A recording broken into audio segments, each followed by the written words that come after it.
Good morning, Dubai. Welcome back to the Lovin Dubai show, where we go through all of the trending stories. Today, our top story: UAE citizens will not need a visa to enter the UK from 2023.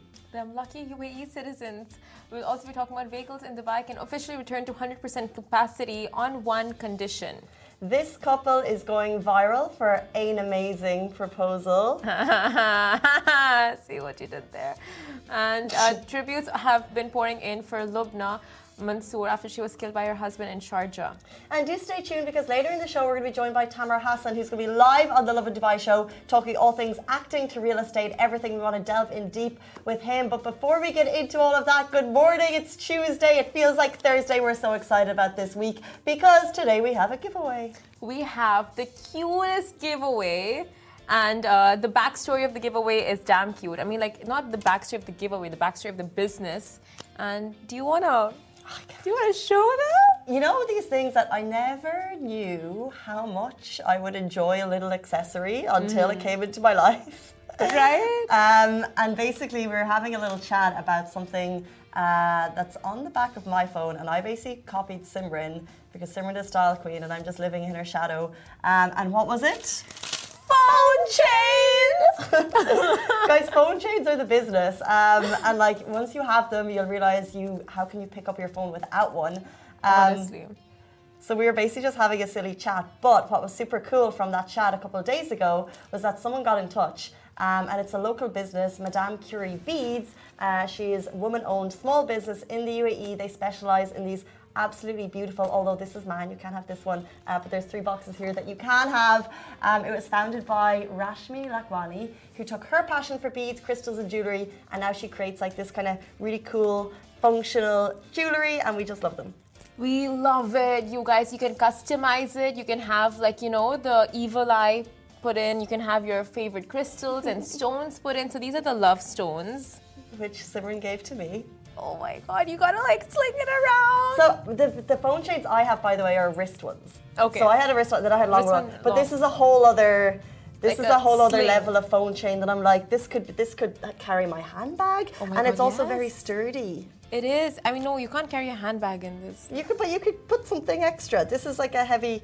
My one is like just beads that we nearly were like, you could eat it. It was like candy. Yeah, the candy types. But we could connect. Look, it's got loves on it. We can. Casey, no. Okay, that's not what it's for.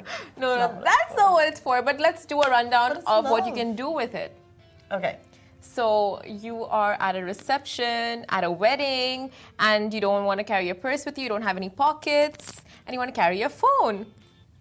Phone chain. You are going to the supermarket and you see a child and they're being really annoying, and you need to tell them to stop, but your phone is in your hand. So what do you do with the phone chain? What? I just think you have annoying kids at the store. You just wanted to say that, but where does the phone chain come into it? Well, you look cool because you have your phone chain with your phone. Right, so it and distracts you're taking them. a photo and your phone chain is in your hand. Okay, so it distracts people from your annoying child with the phone chain. With the phone chain.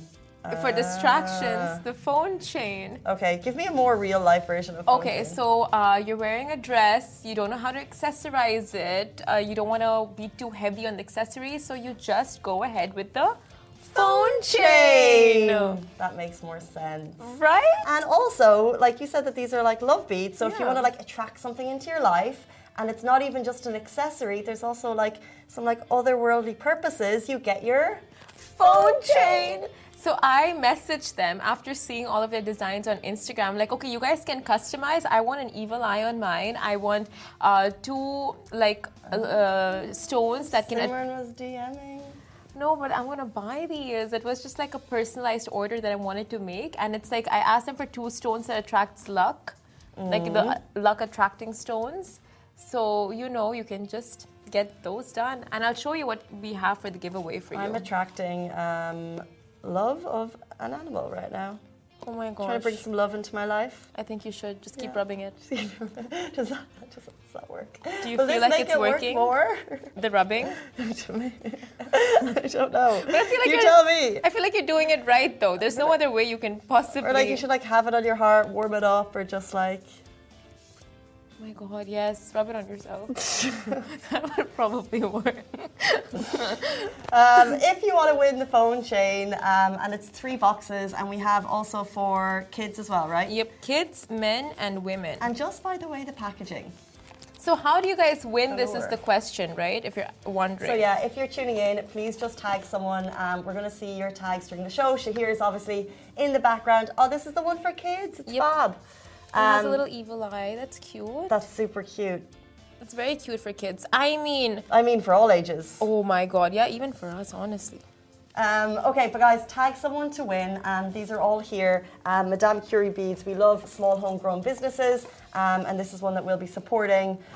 We love it. So if you want to win a phone chain, just tag someone. Someone's saying cute packaging. Someone saying I need the adult one. That's magic. Magic, thank you for tuning in. I haven't seen your name in a while. As always, we love to see your comments before, during, and after the show. But let's jump in to our top stories today, which of course is the visa news, which came directly last night. So we're excited to bring it to you this morning. UAE citizens won't need a visa to travel to the UK from 2023. This was announced by Mansour Abdahul, who's the UAE's ambassador to the UK. He made a groundbreaking announcement on Twitter yesterday. He said the Emirates will be one of the first countries to be part of the UK's Electronic Travel Authorization, ETA. This is something we're going to hear a lot about, so put it into your memory. The ETA scheme, which will be rolled out in 2023, and means that UAE citizens will no longer need to get a visa prior to traveling to the UK. Now, the UAE passport is one of the strongest in the world, ranking 15th in the Henley Passport Index earlier this year globally and the first in the Arab world. This news will enable Emiratis to travel with ease to different countries. And Mr.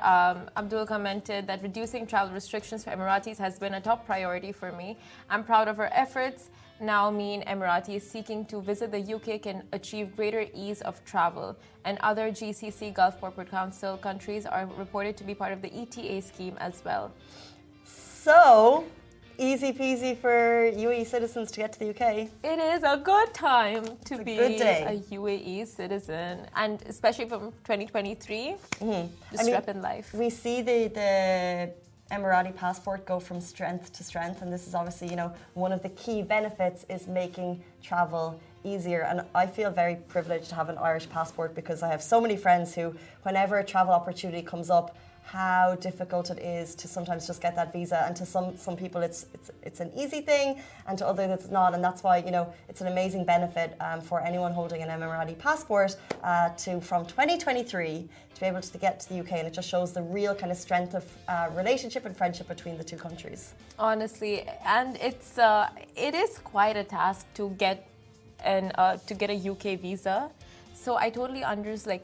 I get the whole, excitement behind this. And I mean, if I were an Emirati citizen, I would just be jumping with so much happiness right now. And it's interesting because obviously with Brexit, the flow of travel into the UK has kind of been stemmed a little bit. Irish, I think we're still good without a visa, but I think from people within the EU, they can still do short trips. But if they want to stay for a longer period of time, I think it's over 6 months, then they need to work out a visa. So I think the UK is potentially looking at avenues to get people in without that kind of strict visa. And the UAE being the first to be announced is pretty incredible. Ooh, amazing for the UAE. We move on to our next story now. COVID-19 updates. Vehicles in Dubai can officially return to 100% capacity on one condition. Now, back on February 15th of this year, the UAE announced the ease of all COVID-19 restrictions, including commercial venues returning to full capacity and scrapping social distancing in certain zones. However, a few COVID-19 regulations remained in place, such as mask wearing in indoor public spaces and the 3-a-car passenger rule.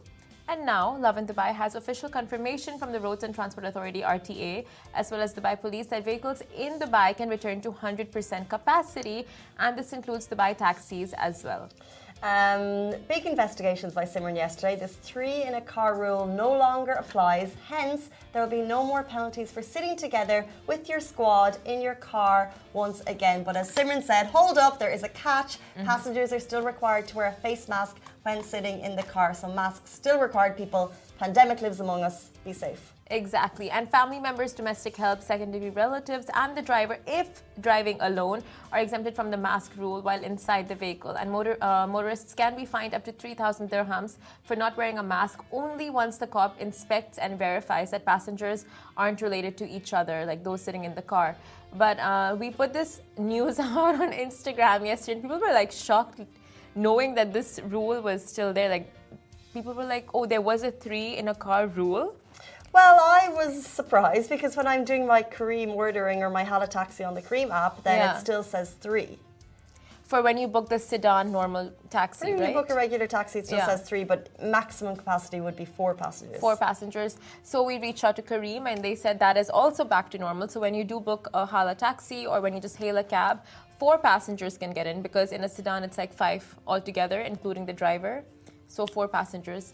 But that's it's these little things that have like brought us back to normality. But at the same time, I must say, I know a lot of people testing positive recently.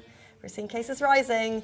And there's also that bug that I had last week, which wasn't COVID, but I know a lot of people are getting the flu, and it's just a cold. I was out for 3 days. Sick. It happens. Like, the weather is, you know what? Just a cold. The weather, it's like hot outside and freezing indoors. So it's like your body sometimes just doesn't know how to adapt to that, and then you get a cold. A really bad cold. It was the way you said just a cold. I mean, that I didn't appreciate. I'm sorry. It was kind of paralyzing for Casey. Like, she was just in so much pain. And we felt the pain because she wasn't able to talk. So it was like the best day of your lives. No. Someone is saying they got a fine for 3,000 dirham for not wearing masks in the mall, and that's a good reminder because, you know, we spoke 2 weeks that the government is getting super strict on, you know, making sure the masks are still being worn. So if you are going to the malls, mask up, people. Same with the car rules, you still need your mask. Exactly. Like Casey said, cases are there. It is rising, hence the mask rule. That's why it's still there. You still have to wear it in the car, in indoor public venues, but stay safe. Stay safe, and let's move on to our next story. We're talking about the couple who's going viral for an amazing in Dubai proposal. You're about to be treated of 1 minute of gushing proposalness because we were super excited about this one because it happened right here in Dubai. Ben popped the question to Yassi in the most extra way, and thankfully, someone videoed the whole thing. Thankfully, it was one of their friends, and that friend is the keeper. So Ben and Yassi are in Dubai for just a week, and it's a week they won't forget after Ben planned an elaborate proposal that included renting a yacht and lighting up the world's tallest observation wheel with his intentions. And his intentions basically laid it out thick, and Yassi had the opportunity to respond and said, Yassi, will you marry me? And it's the second time I've seen like a declaration of love on the Ain. The first one was Chris Fade's wedding. Of course, they're going to do it first. But this is the first, like, you know, just people. The norms peeps. Yeah. Norms peeps. But like, we don't know how norms peeps they are, because if they they're can probably afford not that. norms peeps. Probably not norms peeps. But, like, but you know that, like, Chris Fade's going to have these connections. Yeah. And it was his wedding. But these are tourists, so they're in Dubai for a week, and he was kind of, like, looking at the different types of proposals that he could do. But how big and how extra. And you don't see this in, like, London. On their wheel. They don't do all this. You don't see it anywhere else. Like, I love how Dubai, like, there's just that magic of like the impossible. Like, if you know, obviously it's going to cost you a little bit of money, but you can get you could get something on the Burj Khalifa. You could get your declaration on the tallest building in the world, which is just phenomenal. And that's what we love about the city. Literally, it's like ask and thou shalt receive if you have the money. Yes, or in Dubai. The connections. What's the... Or the connections. Exactly. Wasta. Oh my God! Arabic word of the day. Wasta. Yes. That is like the biggest thing in Dubai. It's like if you have the right wasta, you can just get anything sorted for yourself. And I mean, imagine there were fireworks after the Ain Dubai proposal and she said no. That would be just sad. We spoke to one of the biggest proposal planners in the UAE before, and she did explain of, I think once they rented out the Rugby 7 stadium, and they had this massive lavish flower proposal planned where it was like, you know, thousands and hundreds of thousands of flowers that was writing up, will you marry me on the pitch? And I think they were halfway through when, you know, the flowers were starting to fall, and they were like, oh my God, it's so beautiful. And then they were like, will you marry me on the pitch? And I think they were halfway through when, you know, the flowers were starting to fall, and they were like, will you marry me on the pitch? And I think they were halfway through when the new fiance wife woman, she got wind of it and she was like, this isn't the proposal I wanted. Oh my god. So yeah, but Yikes. love a UAE proposal. Yikes. A lot of fun. Anyway, guys, we'll move into our next story. It is truly heartbreaking. Now, tributes have been pouring in after Lubna Mansour was killed by her husband in Sharjah. Now, we shared this on Lovin Sharjah yesterday on our Instagram, and of course, like, you guys had very strong sentiments about this, and was a very sad story. It's truly heartbreaking. The incident occurred in her car on Friday, and we know that her name will be forever remembered. So Lubna Mansour is in her early 20s. Jordanian media reported that the engineering graduate was killed by her husband over a family dispute. Now, of course, this is what happened, and then Sharjah police caught him in less than 2 hours. And they found him they found him in her car on a beach, and after confessing, he was then turned over to the public prosecution. Now, friends and strangers took to social media to express their deepest condolences to her family. Many reported that the victim had asked her husband for a divorce prior to the incident. Thousands have expressed their anger as recent similar incidents have also taken place in Jordan and in Egypt. People have been absolutely shocked as the week claimed the lives of 3 women, and their names will be forever remembered. May Nera Ashraf, Imran Ish Rashid and Lubna Mansour. Our thoughts and prayers are, of course, with the family at this tragic, tragic time. Guys, stay tuned. We're going to be joined very, very shortly by the actor Tamer Hassan. We have him live in studio. We're super excited to have him on the show. Any questions, bring us to the comments. Of course, we love to read them before, during, and after the show. He's going to be with us right after this. Welcome back to the show. We are joined by WizKid Mike Semper and also a man with a legendary acting roles under his belt, including roles in EastEnders, Football Factory, Batman Begins, Clash of the Titans, Game of Thrones. But we'll also be talking all things NFT. Welcome to the show, guys. Good to be here. Thanks for having us. Yeah, thank you. This is an unexpected interview because we're getting. I'm going to say 2 for the price of 1. Yeah. But we're going to be talking acting, NFTs. But first of all, let's go to you, Tamer. Yes. Amazing history of acting. Thank you. Favourite role to date? All of them have something a little bit special because for me acting's my happy place, but I think the hardest one was the Football Factory. Yeah. Because of the fight scenes and the screaming and the shouting, and I think the best one was got to be The Business. Me and Danny Dyer in Marbella for 3 months. It was a good time. We had good times. So that one and it was my first sort of lead. I started quite late, and then I did the Football Factory. I did a few sort of small roles on TV. Then I did one with Ken Stock called Spivs, and then Nick Love. So mine and Danny Dyer's relationship on the Football Factory, and he just went away and wrote it and come back and went, there you go, there's your first lead. So that one for me was a little bit special, and people, I think they really like that film. Do you get recognised every day for that film? Mostly that film. I mean, I'm nearly 60 movies in, and I've done everything from gladiatorial stuff, comedy, period stuff. But the London Gangster, Dead Man Running, Football Factory, Cast, the London Gangster, I think I'll do. That's what people like to see me in, so that's what I'll get recognised for. Do you ever feel like you have to put on that kind of hard man role, or does it just come naturally? I'm hard in real life. I don't need to put it. I've not done one day in drama school, have I, kid? So it comes naturally. No, you don't have to put it. I mean, people see me and they go, oh, you're just the same as you are in the films, but it's still acting, it's still a craft, it's still an art, and you still have to go to work. So, but it's okay. I'm happy for that. Are you still looking for those types of roles? I don't look for any roles. I just like to work. It's being employed, especially in our business. It's such a tough business and such a tough nut to crack, and there's millions of us out there without even agents. So I feel very blessed and very happy that I'm actually working. So, but saying that, I've been turning down a lot of work. I've been really lazy for the last 3 years since the pandemic hit. I was like, great, I can stay at home for 3 months. and not go anywhere, not allowed to drive the car. And I was like, can't you do it for 6 months? Because we're always away and I don't get time to spend with the family. But Yeah. I have taken a job. I've just signed on for a film with Antonio Banderas, which is quite uncanny because everywhere I go, people go, you really look like Antonio Banderas. I was literally about to say. So I'm going to be meeting him next month. It starts on the 4th. It's a great film. I mean, when I got sent the script and the offer, it was like, I said, where's he shooting? I'm thinking it should be somewhere exotic. It's Antonio Banderas, you know what I mean? And they said, no, we're shooting in Suffolk. Okay. I'm shooting in Suffolk. It's a British crime cake, but how is Antonio going to sit in this? But he sits in it brilliantly. It's a bit of a usual suspects type Kaiser Sosa character that he's playing. But it's quite funny, I spoke to the director the other day. When I read scripts, I read from the audience's perspective. And I was on the plane with the guys coming over and I was really complaining. Who's the villain? Because it says I'm the villain. I'm like, but hang on, he's doing all the... And I don't want to say too much, I don't want to give you a spoiler, but I spoke to the director about it and he went, shit, I actually didn't see that, you're right. And then I said, have you noticed we do look alike? And he went, oh shit, you do like this, because he wasn't looking. He wanted me to play that role and he waited for me to finally say yes. Yeah.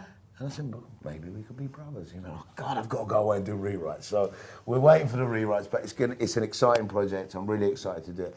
And I'm super excited to work with Antonio because I've been a fan of his for so many years. So cool. And I've worked with all the greats and I'm still like a little kid when it comes to these, because I'm untrained and I got plucked from nothing and thrown in and, people say I'm good at it and I'm very self-critical and stuff, but to work with these big names and these people that I grew up with watching on TV, it's still always so exciting for me. I don't lose that passion, that excitement for working with these great actors and these directors.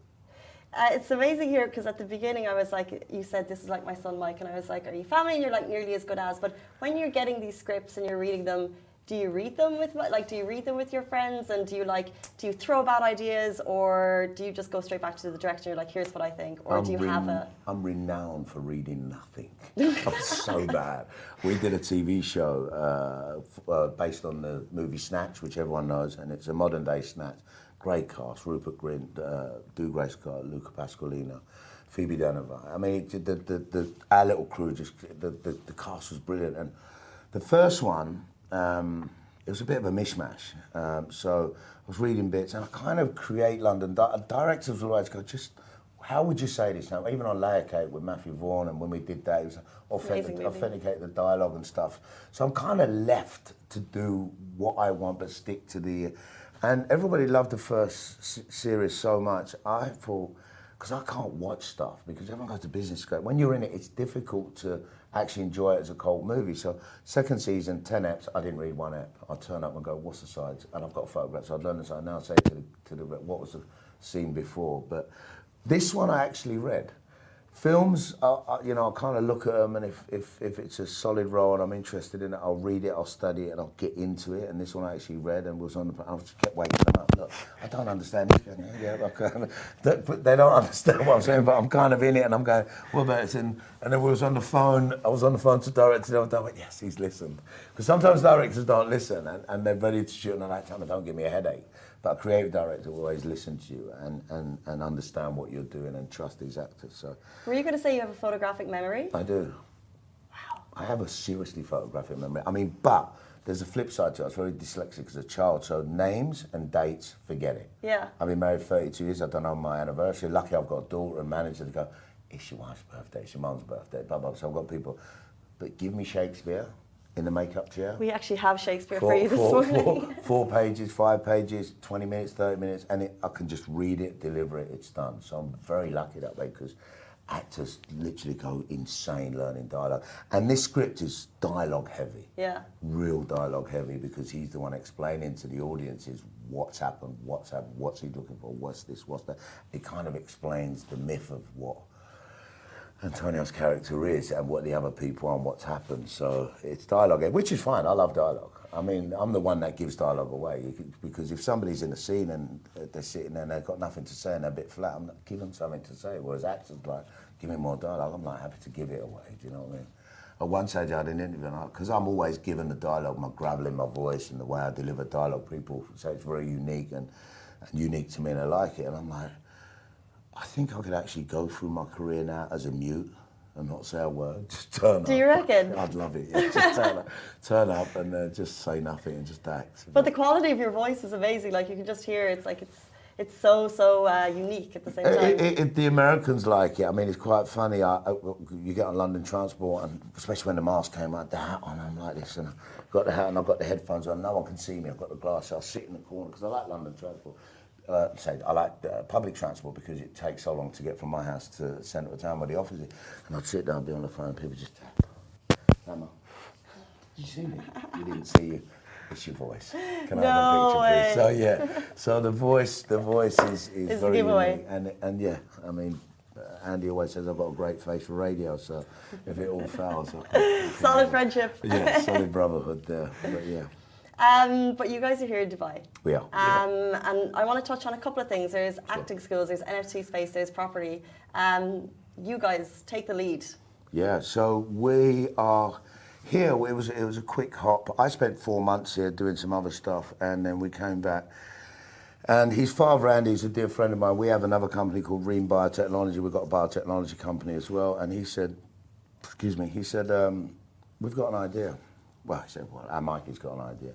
I said, what's he up to now then? Because I'll talk a little bit and I'll hand it over to Mikey, but just to give you an insight into how smart and how clever this boy is and how switched on he is. When he was 12 years old, he wanted a gaming computer, which was like £3,000. His father said, it's a bit expensive. So I said, okay, no problem. Can you just buy the parts for me? He built his own gaming computer at 12 years old. And then, as he's moving on, his father sort of bought a digger, put him on a digger and was giving him a job. He says, who's this digger belong to? Oh, it belongs to us. But it's yours now if you want, you can use it. Oh, can I rent it? So he's always in that money-making, entrepreneurial state of mind. And then he just came up with this NFT idea, which started off as something which we can't really say now because the smart contracts are being done now, and we're launching. Still under wraps, guys. You have to give us something. We're going to give you our Instagram pages, his page to follow, my page to follow. We're going to start doing lives and stories as we're going along. But I'm going to hand you over to the Wonder Kid and let him explain to you exactly how it started, where it started, and what we can give you. So be careful. The Wonder Kid, what an intro! Yeah, okay. He's the Wonder Kid. He really is. Yeah. So thanks for having me on the show. Just to start off, but yeah. So. As Tamer said there, it all started as just an idea. It wasn't even long ago, I'd say 2 months from start. And 2 months from then to me being in Dubai it's moving really fast. And Dubai is one of the best places to be for it because of the crypto space, the NFT space. And should we give him a little bit? Let's give him because everyone's going, what is it? Yeah. It's around the automotive business. Yeah. Supercars, high-end luxury items. Dubai being the #1 destination in the world for supercars, and being the #1 destination in the world for crypto and NFTs. We're here for that, and it's got gaming. Yeah. We've got a comic. We've got a Roger Rabbit style movie being created around it as well. It's got great utilities. It's got me at the front of it. This boy at the front of it. So, but you're a week away. We're a week away, and we will come back in 2 weeks and we'll tell you all about it. I promise. So you said it's all happened in 2 months, and and can we touch on the fact that yes, Dubai is the home of crypto. It is the home of people moving here to be part of that space, and obviously it's the home of luxury cars. So it's my brand. Sorry. How do you guys, I guess, capitalize on all of these things that we know to promote you guys?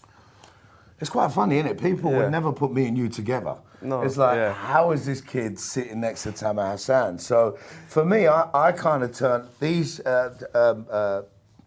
Mikey and his father Andy, they're the ones that actually pitch it, and I just walk in and people are just looking, and they go, no, it definitely can't be him. And then I'll say, I don't recognise you from somewhere. Are you there? And I go, yeah. So then you have to speak, and it's the voice. Yeah. Then as soon as I open my mouth, it's like, yeah, we're here. But we're here because Andy's got a lot of friends here in high places. I have a lot of friends in high places. People want to work with us. People trust us and believe us. And this boy here is the main selling point. And even for what he wants to create later, he wants to create. We've got 10% in the smart contract that we're giving away to charity. and we're sharing the wealth. I'm going to say that much. But what Mikey's dream is, he wants to be a Google, and he wants to create an army of young Mikeys. So apart from him, people saying, oh, we want to get people into work, he doesn't want to get kids into work. He wants kids to set up their own business, be businessmen and make their own money. I'll keep talking for you. Go on, I'm sorry, darling, but I'll keep selling you. Go on. Well, yeah, I think it's important for everyone to have the freedom of being able to go out on your own legs and make your own business and just try things. With the crypto space and the NFT space, it's getting easier, you know. Sort of if you've got a laptop, then you've got access to it all. And I think there's a lot, we're at the start of the Web3 stage, and there's so much potential for everyone, because it's a budding industry, and the amount of people, just the sheer amount of people that can be, the lives that will change because of this is amazing. It's a budding industry, but we also know that it's volatile. So we've seen like big dips in the market just recently. How related to that is NFTs? Because personally, I just like crypto, NFT, I just hear all these words a lot and I get a little bit confused. So how related are NFTs to cryptos? Well, to crypto? A lot of people sort of, they would use the terms together, but they're actually quite different. So an NFT is bought with crypto, but an NFT isn't crypto. So NFT stands for non-fungible token. Non-fungible meaning completely unique, token meaning that it's stored on a blockchain and then sold on a blockchain with crypto. But they're not the same thing. It's just, you know, if I go to the shop and buy a loaf of bread, money and bread aren't the same thing. You kind of get where I'm going? So the two things are different. They're just built on the same blockchains. So there's a lot to be. There's a lot. It's a very deep rabbit hole. If the crypto market is going up and down, that shouldn't concern people who are interested in possibly investing in like cute NFTs. NFTs is a different market. Yeah. You're not governed by the blockchain. You're not governed by cryptocurrency. Is very similar to stocks and shares. You're governed by whether it goes up or down, but you kind of got a little bit more control over an NFT where it has a value that you can sell it for, and that value you can put whatever value you want on it because it's yours, it's minted, it's yours, and you can put whatever. You should follow the trend at Bored Apes, for instance. You bought them at 200, they went up to over 400,000, which is great because they're buying and selling. But the great thing about NFTs, they're so. The people that are in that space is so small, 1%, 2%, 3% at the moment. Each NFT is trading between 3 and 5 times a week, and there's tens of hundreds, millions of them at the moment, and they're all trading. So you do have a chance of, you know, people say it's crashed, but if you bought in at the start a Bored Ape at $200, and it's down to just over 100, how are you losing? So you're not really lost. It's still there. The value's still up. It just goes up and down. It fluctuates like everything else. But if you notice the trend of it, it goes down, fear-mongering, it goes down, and then all of a sudden, just watch it start trickling back up and just sit and wait. And it will go back up. It always does. So you're interested in NFTs because you believe in the idea? Yeah, we believe in the idea, and it's quite exciting for us because it's bringing out the child in us as what he's created. Like you're teasing us, like what he's created. The game in the comics, that, you know, I'm creating a movie around it. It's got great utilities around it. It's a trusted NFT that we're creating for everyone, and everybody's going to be able to really benefit from what we're doing. This isn't a me. We're taking. We're going to give so much back. Sold, lads, sold. In 2 weeks' time, I'm going to be the first. I have not invested, but this is it. I'm sold. You will want to throw something in, but you've got to get in quick. We've done the first round.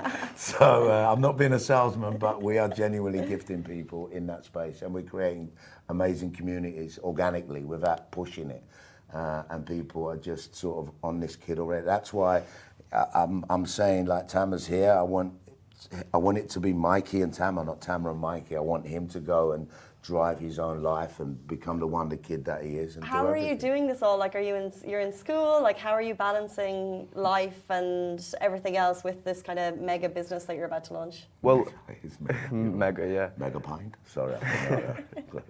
It's timed out pretty well. So 2 months ago, I was still in school. Last Thursday, I finished my last GCSE, so my final year of school. My dad picked me up from school and we went straight to the airport, met Tamer, flew, Wow. flew over here and it's just been non-stop Let's ever go. I since, mean, what we created in 6 to 8 weeks, we're sitting down with people and they're going, no, hang on, you've done 1, 2, 3, you're here in 6 weeks. Yeah, because I mean, his dad's a bit of a ball breaker, pardon my French. His dad's got on him and his dad will turn up and he's a fantastic businessman as well, a really, really hard-nosed businessman, fair but hard.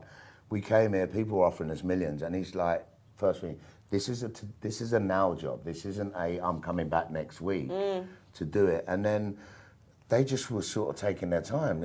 Most people in business are in reverse. That's what I thought Spain was bad. Mañana. Here is like everyone's in. So he just said to me, do you want to put your money? And I said, yeah. You going to put your money? Yeah. So we matched each other's money and we went straight behind the kid and we are here now. To the point where we met, can I say his name? The author? Am I allowed to say his name? What was his name? Carl. So a friend of ours, Carl, who wrote 2 best-selling books on crypto, he came to see us. We set up an office here. He came to see us, and his 3rd book is going to be about NFTs. And then we put him in front of Mikey, and he's like, "I'm going to give you chapter 11. Take it." Like, so chapter 11's there. You know, he's here with us now. Every time we sit somewhere, people are just. They've stopped looking at me and they're looking at him, which is exactly what we want to do. We want to create this amazing Wonder Kid and so Wonder an Kid, inspiration. Mike Sempra on Instagram. Like, what are your friends thinking? Like, you've landed in Dubai and you're like, you're working with Tamer Hassan and you're building this. Like, what do people on Instagram think of what's going on right now? Well, for me, right now it's surreal. And obviously, when I'm sharing it with people, they just wow. Like, my friends have said like, "Oh, Mikey, you doing loads. Like, well done." Yeah, I've not had any negativity. Everything's just positive. Everyone's supportive. Instagram's really good for that. Well, my Instagram anyway. Everyone's dead supportive. So, really positive experience so far, and it's going to continue like that. Long may it continue, guys. We are buzzing for the announcement, buzzing for the launch. Thank you so much. But right before we leave us, give us a quick rundown. You mentioned there's a property company that you're also working in, and like, how are you like fiddling, like puppeteering all of these different businesses? How do you have the time? Well, I tell you what, Cass over there, who's everybody knows, Cass is an amazing man. He does everything for us. I don't know how he finds the time to do it, but he's in the property game and he's actively helping us create a Tamer Hassan School of Arts, because the reason why I want to do it, we're setting one up as we speak now in Cyprus. We just set up a public company. For me, when I first started off, just quickly, I don't want to bore you with it, but when I started off, I was very lonely because there wasn't so many ethnic people in Hollywood doing what they're doing, and it was very lonely. And I look around these spaces, and yes, you know, the UAE is independent, Turkey's independent, everybody's great filmmakers, but nobody really gets a chance to actually showcase their talent and put it on the world stage. It's very isolated. It's very in your region. You know, I've experienced directors winning Oscars and stuff like that, but nobody ever hears about it. Do you see what I'm saying? Unless you're UK, Spain, or you've created. And I had to create my own essential element. I had to create my own value. I had to create everything. And I stood there, and I remember I was swimming upstream as a kid from Muslim descent, sitting in a Jewish world. It was always people saying to me, change your second name, do this. And this was in the early days, not now. It's very different now. And I didn't get upset about it. I was like, you know, that's it. That's not going to happen. I didn't want to play a terrorist. I didn't want to play a rapist. I didn't want to play these sort of roles because I kind of stuck to my guns. They were the roles, the stereotypical roles. That's what they wanted us to do. Yeah, they were the terrorists, this, that, and I just said, no, I'm not doing it. And they were great films. They were big films. I don't want to go and see Rihanna, these great films, but I'm not going to go in a film and do those roles, especially of that time, because then you're sort of stereotyped and you're done. And I have, you know, there's certain things I won't say in films. I can do it differently. You know, the racist words I won't use, and you know, the paedophilia and stuff. I just won't do them. I've got children. And when I was growing up, I remember there was a lot of drug taking and robberies and killings and all of that stuff. My kids were young, and kids actually thought their dad was really doing that stuff. So you have to be careful as a parent as well. My daughter's very famous now as well. So I know, Love Island. Yeah, Love Island, that Belle, Love Island, she's very famous. She's overtaken me now. It's quite funny. I get introduced onto sofas now as Belle Hassan's dad. which is great for me. I'm very proud. But that's the power of reality TV, so we shouldn't mock it. But what you're doing at the Essence is fantastic. So Yeah. from what you've learned over the years from swimming upstream, you're giving back and creating this 100%. Tamer Hassan School of Arts that's going to be here in the UAE. We're going to be here in the UAE. As I said, we're building one in Cyprus this week, but I just want it to go everywhere. And I have my own style of acting where I'm untrained. I tried reading Stanislavski. I tried to go to school. I went with Mark Bowden, who's a top acting coach, and he just said, mate, you know, and Bob Hoskins, God rest his soul, was my Hollywood dad. And I actually said to him, we did Unleashed. It was me, Morgan Freeman, Jet Li, and I'm sort of sitting there with these guys, and I said, I need to go to drama school. It's too late for you, son. He went, why? I said, your eyes, your movement. He said, how you are, you're good because you feel it. I said, well, I'm not fearless, I'm terrified. He said, no, you feel it because you don't know. If you go to drama school, you've got a big chance of them changing you, speech patterns, this, that. I said, just tread the boards, stay as you are, and learn as you go along. Because it's like anything. I treat the film set as a building site. A bricklayer can sit in a classroom and build a wall, but you don't become a bricklayer to go on site and build a house. You don't become an actor. They say 20 years to become an actor. So I've kind of created my own style of acting and what I do and how I prepare for characters, and I just want to share that with everyone. And I can sit down with kids from the inner cities because I come from flats, I come from nothing, and make people believe the dream that somebody from Rochdale can do what he's doing and get people like me and his father to back him, and then, you know, take these kids out and go, look, you can do this, and we're going to give you a platform to do it, and build a studio where we make our own movies and push them around the world. And you don't need to change. Huh? You don't need to change, because that's the message that you've sent. You didn't need to change yourself, and you made it big. Absolutely. I dug my heels in and went through the trials and tribulations and the downs and the ups and the upsets, and I'm going to stop people from going through that again. They don't need to go through that now, especially in this day and age with our multicultural society. We don't need to do that. We're not the token actor now, whether you sort of die in act 3, with your feet hanging out of an alien's mouth. And that's how it was then, as sad as it is. Epic. So incredible to have you guys on the show. Really, really, truly appreciate it. Guys, that is, of course, Tamer Hassan and WizKid Mike Sempra. Follow us for the stories. 16 years old. What date are we announcing? Next week. Next week. Follow us, follow me on Instagram, follow the boy, follow our page, they'll put it out for you. We're going to start doing lives, we're going to start announcing stuff and showing more and more. So just stay tuned. Teasers are coming, the hype is real, and as soon as this live is over, I'm going to get the inside out. Guys, we're going to give it to you, we're going to give it to you, we're going to let you I'm going to get DMs. Guys, that is it for us. You promise you're not going to tell anyone.